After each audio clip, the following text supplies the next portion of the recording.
sorrows have befallen those who have underestimated the mighty power of water, taken in by its majesty, but succumbing to its mighty force. It's nice. Here, on the banks of the Danube in 1501, a catastrophic flood devastated the lives of many residents and the city itself. In the centuries since, the city has struggled to manage the turbulent waters of the Donau. In 1972, a new solution was crafted. The 21-kilometre Donau Island. 210 metres at its widest point, it was built to split up the river into 3 separate channels and manage the surging flows. It is a shining example of how urban flood resilience has become a central design feature in the rivers of many cities in the world. These features have different outcomes depending on the needs of the city and the fluvial geography involved. As alluded to, there are a number of strategies that cities can follow in order to implement flood resilience measures. These can be categorized based at the point in which they affect the flooding, from trying to stop flooding altogether to managing circumstances after a flood.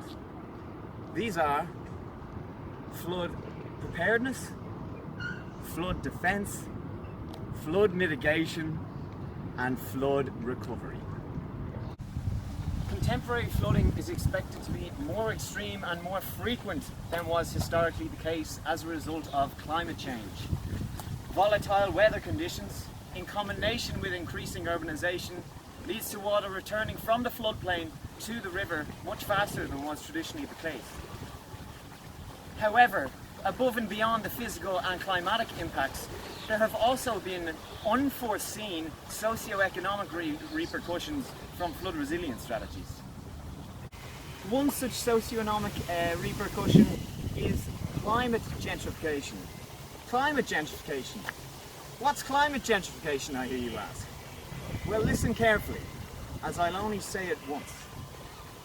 Climate gentrification, as with all gentrifications, is the upward change in the socio-economic makeup of an area from one of disadvantage to one of middle or wealthier class. The cause of gentrification in this case is climate change. Areas which may have traditionally been poor suddenly become attractive to wealthier classes as a result of some geographic characteristic.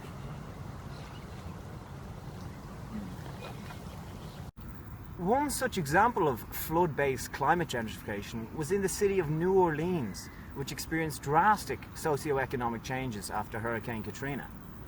In the aftermath of the hurricane, patterns of climate gentrification began to appear, caused by the poor response to the hurricane from the federal state.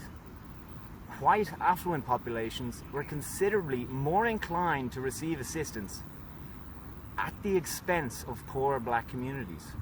The latter, because of the lack of federal assistance, were forced to leave the city, and during the rebuilding which took place, largely white, affluent gentrifiers moved into geographically advantageous parts of the city.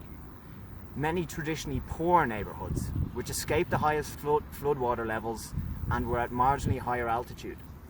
This movement into these areas caused a spike in rents, and the legacy population were forced by this gentrification into other, more at-risk parts of the city. New Orleans is a shining example of how recovery efforts can exacerbate and accelerate the pace of gentrification. Jakarta, as a coastal megacity, is particularly vulnerable to flooding. Flood resilience in Jakarta has a tripartite aim: disaster risk reduction, climate adaptation, and development. Recently, Jakarta has implemented a climate adaptation plan and resilience planning to adjust to the needs of the city.